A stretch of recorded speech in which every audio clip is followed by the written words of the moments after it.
afternoon. Welcome, everybody. Welcome to everybody, especially our honored guest. It is time to connect Kasha and Zanzibar for the rest of this life and, God willing, for eternity. But I want to say this experience, I've never seen a wedding planning progression go as zen as this one did. We were just like falling into place. Things were just happening. You know, somebody would say, I don't really know, and then it just would fall into place. I've never seen people more zen about it, and everything came together so beautifully and perfectly. But I'm going to say Zanzibar was not always a zen person, okay? We had this thing we said he was on rails.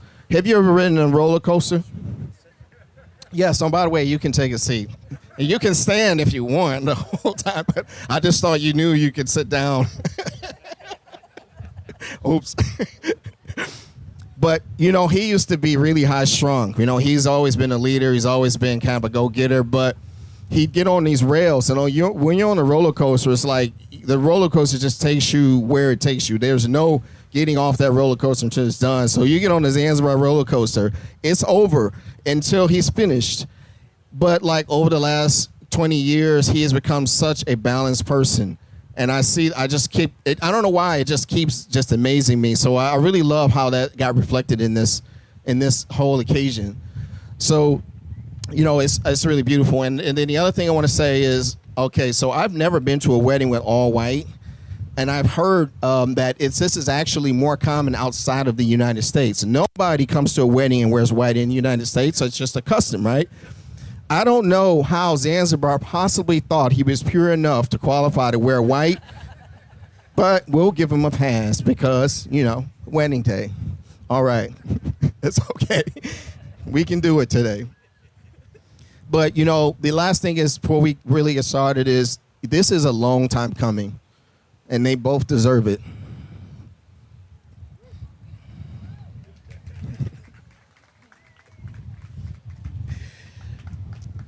So, you know, here's the thing. A destination wedding is really no small feat to pull off. As we all had a chance to experience, I think, in some way, shape, or form or other, if we were a part of this process. But I'm going to tell you that to be here, you know, it's no small favor to actually be here on their behalf. I like Kasha and Zanzibar, probably could never express in words the gratitude they have for you being here. You spent money, time, you rearranged things, you flew out here, you wore white, you did all these things to be here. They could never tell you how appreciative they are of you being here to be a part of this. So on behalf of them, I just want to say thank you. You can give yourselves a hand. I want to read a scripture, Jeremiah chapter 29, verse 11. For I know the plans I have for you, declares the Lord. Plans to prosper you and not to harm you. Plans to give you hope in a future. So Kasha says that what is yours will always find you. It's a little funny how they met. I want to tell a story about how they met. Some of you know this story, but I want to tell you a little. Some of you don't. I want to tell you how they met. So, Kasha founded a dance community in Denver, and you know a number of people kept inviting Zanzibar to come to the events. He never went. He just wanted to go to the events, but at one point he registered for a class with one of Kasha's friends. So through mutual friends on Facebook, he friended Kasha, and at that time, Kasha had just launched Humblebee Realty, her real estate brokerage, and she was posting a lot about Humblebee. Her business philosophy revolves around profound impact in people's lives as well as in the community. So what happened was her post started showing up in Zanzibar's timeline, and for like 2 weeks, he was just like loving all of her posts, you know? And so after a couple of weeks, he came to this realization, I really have a crush on this woman.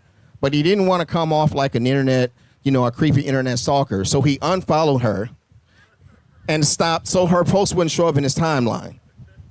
Now let's just fast forward like 2 years. 2 years later, Kasha creates a profile and puts it on Match. And Zanzibar was the first message she got on Match. He had just put his profile on Match a few days earlier. Doesn't that tell you something about how the universe just brings two people together? So they were able to come together after 2 years, and you know, basically because he was too chicken to do it the first time. You know, he didn't make a move, but you know, we'll talk more about this. It's really in God's plan that they came together. So here's the other thing about it. Just weeks before Kasha got on Match, she prayed to God in tears, letting him know that if true love and a true lifetime partner is not in the cards for her, that she'd be okay because God made her strong. But if God wants true love for her to be able to show her children what love and partnership can really be, she asked for his help to find it. Both of them feel deeply that being open intuitively to instruction from divine mind has always led them in the right direction throughout life and unquestionably led them to each other in God's plan. Proverbs chapter 3, verses 5 and 6 state, "Trust in the Lord with all your heart, and do not lean on your own understanding. In all your ways acknowledge him, and he will make straight your paths."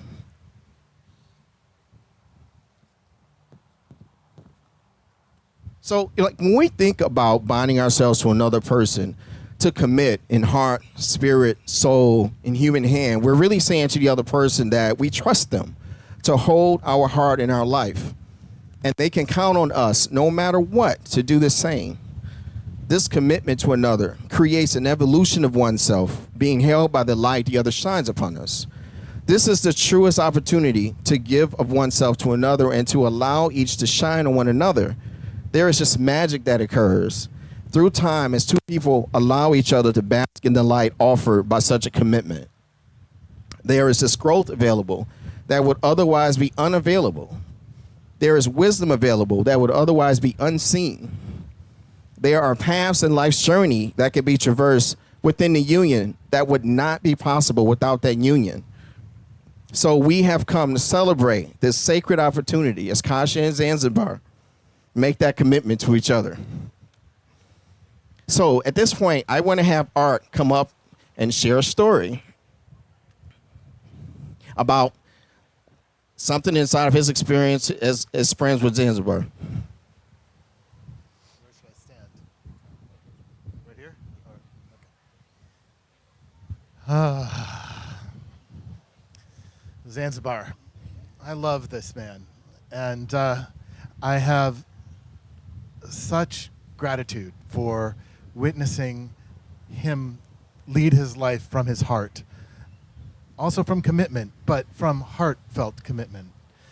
And I don't know, I've had the chance to see him grow and evolve through many, many relationships over the years. And he was just telling me about his very first love in kindergarten, Darlene with the cast on her arm and the wounded creature that he could love and support. But I missed that one. That's not one of the ones that I got to experience firsthand. But I have seen him throw himself. You know, we all know Zanzibar and the gusto and the spirit with which he throws himself into things, into coaching, into projects, into commitment, into volleyball, into whatever. And that's also true for throwing himself into love and into relationship. And I've seen him courageously commit and also be holding out for like a deeper magic, like the bigger future, and being able to actually witness how Kasha and Zanzibar, how that has taken form for real, like how that has been able to actually manifest in their interactions, in their relationship, in their co-creative dynamics, in all of that. It's just such like a beautiful thing. And I love the part of the story about, you know, Kasha's prayer and the openness, the way that they were both opening their hearts. And I feel moved as somebody who Zanzibar says has been a part of teaching him the importance of opening your heart. I just am moved to witness this, and it like reflects back and opens mine. And I love you. I love you both. I'm so honored to be a witness to all of this. Thank you.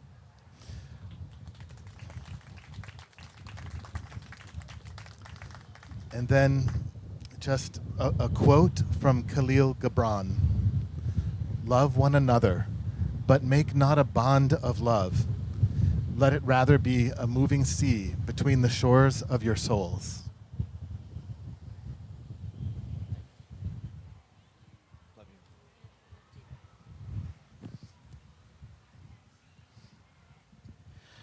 You know, there is an inherently beauty in a union.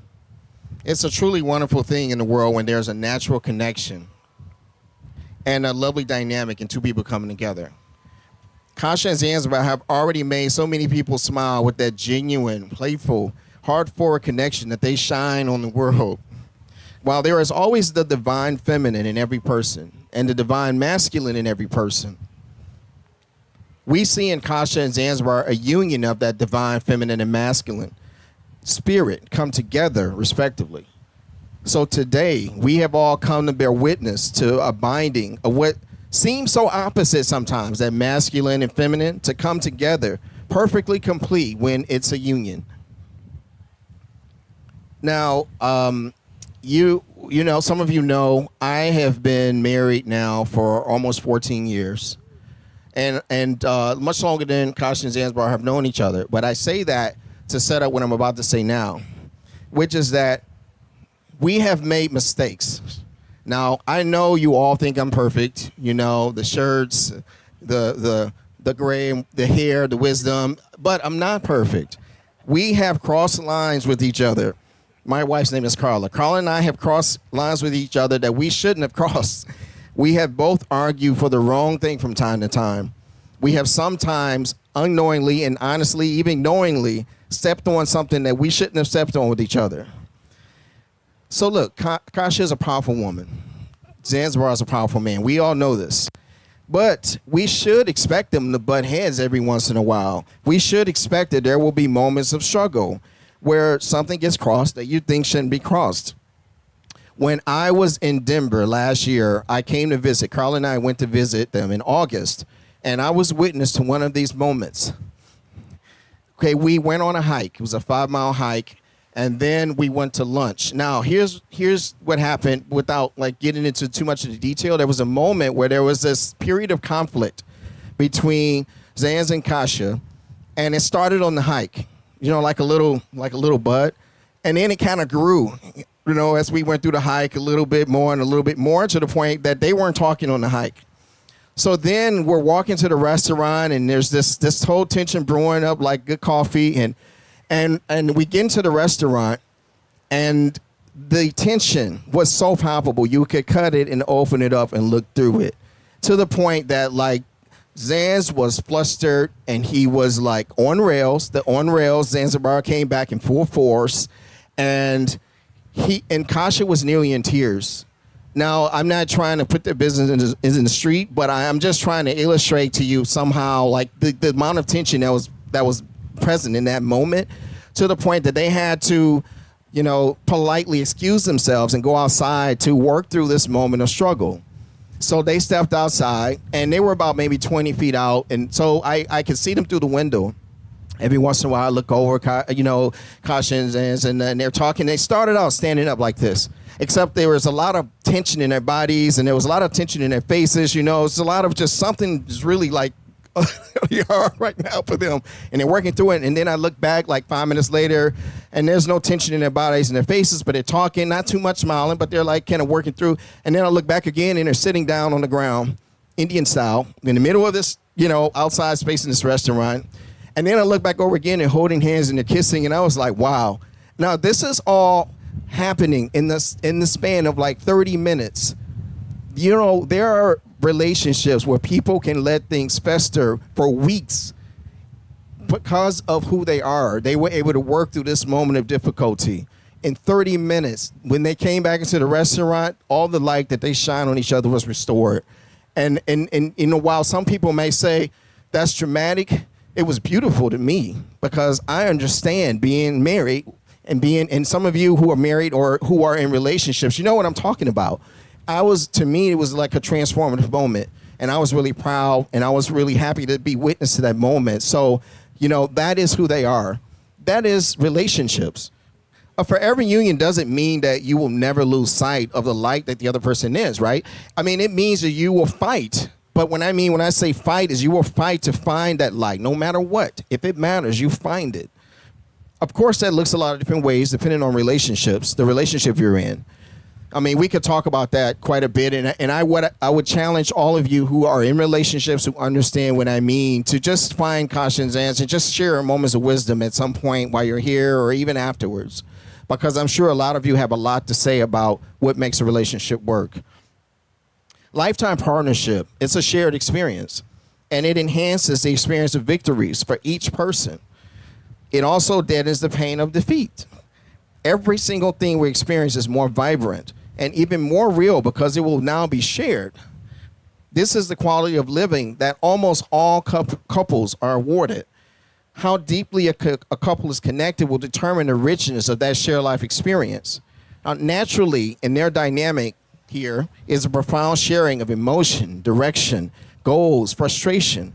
This will be at times something they will have to fight for and in order to keep a profound level of connection in that shared life experience as a couple. They have come together. Kasha and Zanzibar came together in life to create something for each other and for the world around them, and that includes all of us. Now, thank you. So, this is the thing I want to make clear about this. They have come together, but don't be mistaken, not to complete each other, as a lot of people might perceive to be or believe to be the case. In this instance, Kasha and Zanzibar come together not to complete each other, as this would imply that wholeness is to be found somewhere other than one's own journey. They are each on their individual journeys. However, they are meant to create, fulfill, and at times complete things in the world together, but also independently, to form that glow that is the two of them together. We all see it, and we all have witnessed this with them. You can have that.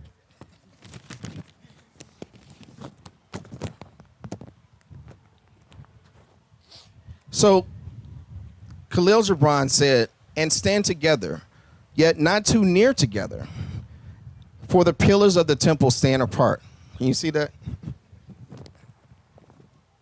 So one thing that is deeply important to Kashi and Zanzibar is that they see each other as a champion that will help them fulfill the very best of themselves. They have committed to each other that they will, no matter what, help the other fulfill what they are destined for and what fulfills that heart and spirit. It is this being a champion of each other, that champion spirit for each other, that their forever relationship is founded upon. Now, I want to take a minute to share who they are for me personally. So I met Zanzibar about 20 to 25 years ago. This was back when we were both living in Detroit. And we were both at this point in our lives where we had a common mission. We wanted to change the world. We wanted to make a difference. We wanted to impact people's lives. We wanted to impact life for people. And we came together on this common mission back when Zanzibar was working for an organization. He was leading operations in that location, and I was in a leadership program. So at that time, Zanzibar was actually my teacher. He was my coach. He was my mentor. But through that bond we had, we actually became friends. If you've ever experienced what it's like to bond over something that's really important, this is what I'm talking about that we had. And at that time, this was a very formative period for me because I was in my mid-20s, and I really didn't have the confidence to be somebody that could be a leader, that could make a difference, that can inspire people, that could even speak in front of a room, to be honest. I just was not that kind of person. And through this development program, and I went through several of them, I was able to become that kind of person. And Zanzibar was a very critical contribution to that person, the person that I become. And we just curated that bond over like 20 years. But this is the best way for me to frame this up. So in my life, sometimes I stop and reflect on who has really been a big contribution to me, who has made it just touch my life in ways I can't really speak in words. And my mother and father are amazing. They have been a beautiful contribution to my life. I'm really lucky to have them. And then there's my wife, Carla, who I wish you can meet. I promise you, I wish you can meet. She's amazing. and then there's this group of people. There is this small group of people, not even 5 people. And Zanzibar is one of those 5 people. That's who he is for me. They have contributed to my life in ways I cannot convey in words. I'm supposed to give you a hug right now, I guess. Oh, you are? That's what my spirit said. I need to hug this man.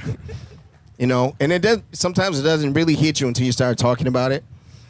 So that's who Zans is for me. Now, one other thing I want to say, what I admire most about him is what he strives for. So, he strives for a lot of things, but in his character is this person who is seeking. He's always on the hunt, on this exploration to strive and make himself available for something in the world. Art spoke beautifully to it earlier. But this is the thing about it. It's the purity of him striving. It's the purity of how he strives, the character he brings to what he does. I've always admired that. I still try to emulate that to this day. I don't know many people who perform as highly in that capacity in life as Zanzibar. And I know you can all attest to it. So that's the thing that I wanted to share in terms of like what I admire most about him. And now, Kasha, who is she for me? So I met Kasha last August when Carla and I came to Denver to visit them. It's the same trip where all the stuff happened that I just described, the big moment of struggle and all that. But I was there for about 5 days. And by the end of that 5 days, I was riding to the airport with Kasha, and I said to her, "You're a beautiful person." And I've never said that to somebody I've only known for 5 days, ever. And I haven't said that to many people. And I said that to her because, it's like, although I've known Zanzibar for 20 plus years, connection is not a function of time. You know how sometimes you just meet people and you vibrate on the same frequency. And that frequency just magnifies the connection and the bond. That's what happened with Kasha and I. I don't know how it was we got to the point. Well, actually, I do know how it was we got to the point that by the end of that trip, I felt like I had known her for years. And it's because of the person that she is. I'm very selective about the people by nature, who I choose to be close to. And so because of the person that she is and the nature of her spirit, she just kind of opened her arms up and like her heart up and let me fall in. It was like a giant pillow hug, And that was my experience meeting her and getting to know her over that 5 days. And then since then, we have been able to spend more time together, and it's only deepened. So that's who Kasha is for me. Okay. Now, one last thing I'll say about her is if I play this game that I have to describe her in 3 words. If I had to describe Kasha in 3 words, it would be spiritual, 1. Kasha to me is like a prism. Like she takes God's divinity and just like projects that out onto people. Everybody. Secondly, she's intuitive. So she has this ability to just connect with people. It's like almost a gift, maybe. I don't want to take too much credit away from the work she does to be the person she is, but it occurs to me like a gift and her ability to connect with people and understand people. So intuitive is the second word. The third word is selfless. I believe that if we were out there on the street and this woman just was walking and she really needs shoes, that Kasha would take her shoes off and give it to this woman because that's just what the woman needed. I believe she's that kind of person. I haven't seen her do it before, but I believe she would do it. There's this, yeah. There is this story a short story I want to tell about there's two people walking along the beach here. You might have heard the story, maybe not, but there's two people walking along the beach. Now, the beach has all these starfish like strewn along the shoreline. I mean, thousands of starfish. And the one person is like picking up the starfish and throw it in the ocean. And then they walk a little bit, and that person picks the next starfish up, throws it in the ocean. And the other person says, "Oh, there's like thousands of these starfish out here. Like, well, it doesn't really make a difference." And that person said back to the other person, it made a difference to them. And I think that's caution. Like, whatever needs to be there for this person, what do I need to do to be available for this person in a unique way that may not necessarily even be seen by other people, but makes a big difference for them. So that's who Kasha is for me. All right, all that gushiness aside, let's see, where am I at? All right. Yeah, so something beautiful happens in a relationship when each person is already whole, centered, complete, and seeking to create with another person. So these two are having it be a fundamental cornerstone of what they build together. And that they will forever be each other's biggest champion for creating the most profound self in the world. That is what they're creating. That is what we all get to be a part of. Now, we are going to very shortly have them declare their vows to each other. But before we do that, we have two things that we would like to do. Yes, he's very excited about vows. I see you're very excited over there.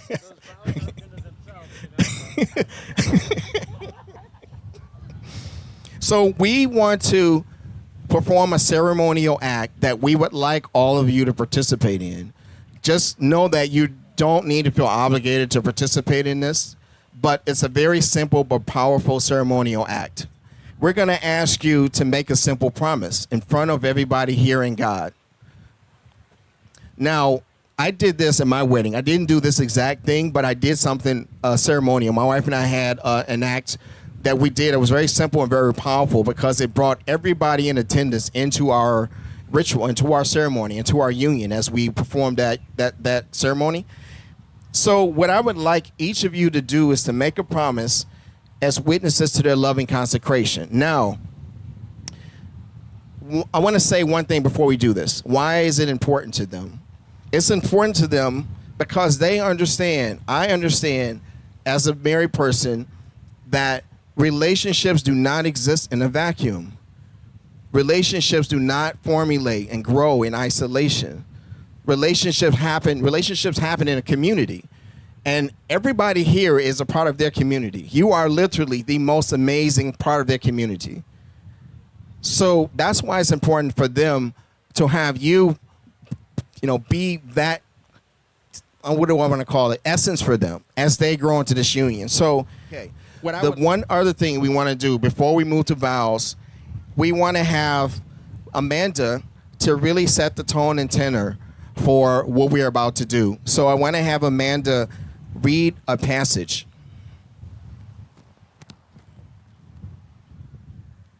Though I command languages both human and angelic, if I speak without love, I am no more than gong booming or cymbal clashing.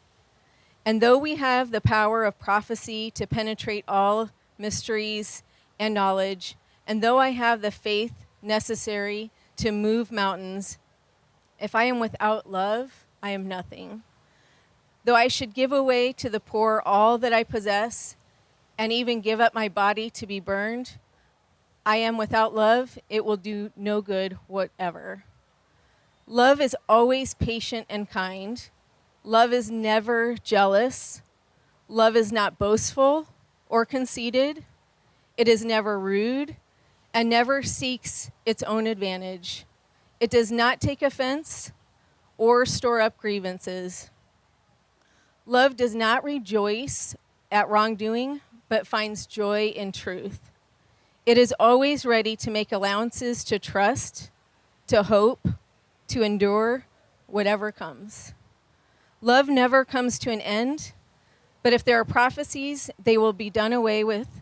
If tongues, they will fall silent, and if knowledge, it will be done away with.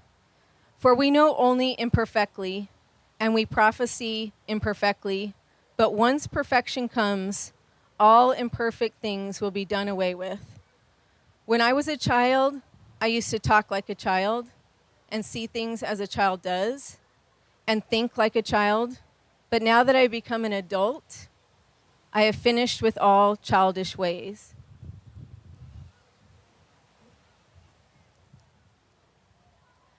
Now, we see only reflections in a mirror, mirror riddles.